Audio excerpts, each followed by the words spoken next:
After the war, most Polish survivors gathered in displaced persons camps. From the ashes of their world, they set about rebuilding their lives. 27,000 of these Holocaust survivors disembarked from boats in Melbourne. Melbourne was a place about which they knew little, other than it put all the distance between their old lives and their new. Despite immigration restrictions, Australia accepted more Holocaust survivors per capita than any nation other than Israel.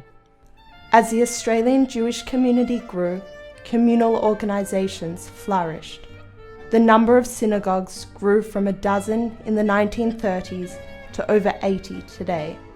There is a sophisticated Jewish welfare system providing assistance for those in need.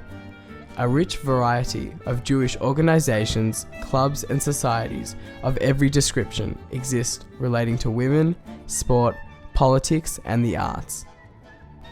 But the most important institution developed by the newcomers was the network of Jewish day schools, which in some respects is without parallel in the diaspora.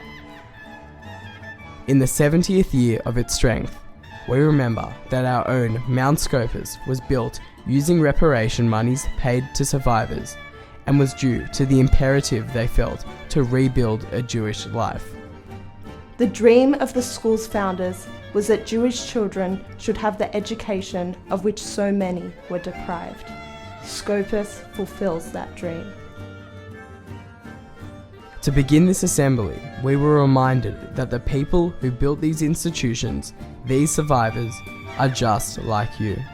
They are not only just like us, they shaped us.